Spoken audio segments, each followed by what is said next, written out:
You finally do it. After months, maybe years of trying, you look at your bank account and see it. $5,000. And instead of feeling rich, instead of feeling free, you feel tense. You start checking your balance more often.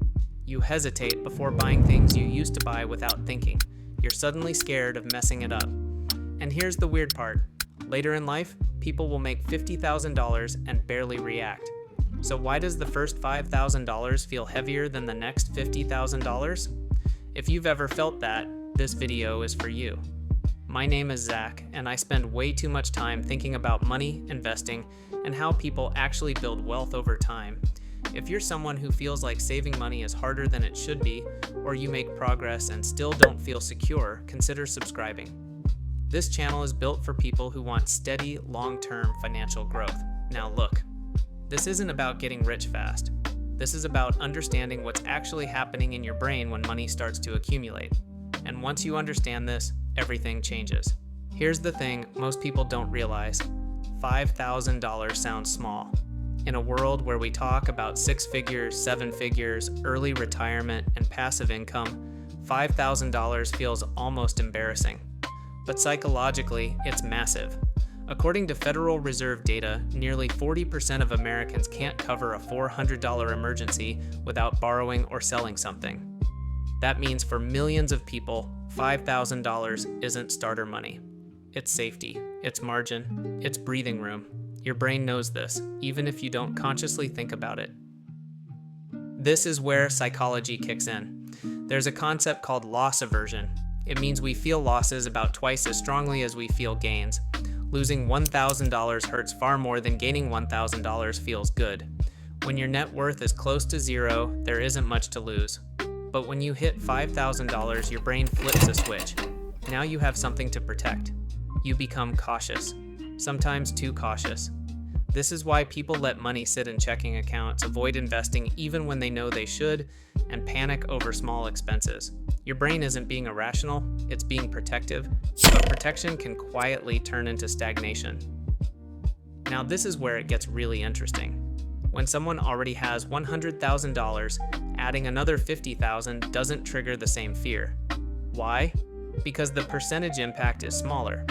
Losing $1,000 when you have $5,000 feels catastrophic. Losing $1,000 when you have $100,000 feels annoying. Same loss. Very different emotional weight. This is why wealth accelerates. Not because rich people are smarter, but because their emotions interfere less. The first $5,000 isn't about money, it's about emotional stability. And here's what most people don't realize. Saving your first $5,000 doesn't just change your bank account, it changes your identity. You go from thinking, I'm bad with money, to, okay, maybe I can actually do this. And identity drives behavior. Once you see yourself as someone who can save money, you start acting like someone who plans, invests, and thinks long term. This is why the first milestone matters more than the next 10 combined. Now you might be thinking, so should I never touch this money? No, that's how people get stuck. People treat their first $5,000 like a museum artifact. They protect it so aggressively that it never grows. Wealth doesn't come from freezing money, it comes from directing it. Let's make this real. If you invest $5,000 and add just $300 per month, that's $3,600 per year. With a long-term average return of 7%, after 20 years, you're looking at roughly $190,000. Not from luck, not from hype, from consistency.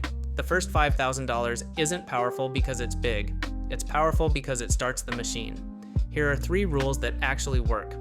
First, separate safety from growth. Keep an emergency buffer and invest the rest intentionally. Second, expect discomfort. Feeling nervous doesn't mean you're doing it wrong. Third, focus on systems, not balances. Automate decisions so emotions don't control you. This is how disciplined wealth is built. Look, most people never reach this stage. They spend their entire lives waiting to feel ready. But readiness comes after action. Your first $5,000 isn't the finish line. It's proof that the system works. If this helped you think differently about money, subscribe to Exponential Wealth. This channel is about discipline, mindset, and long-term financial growth, one decision at a time.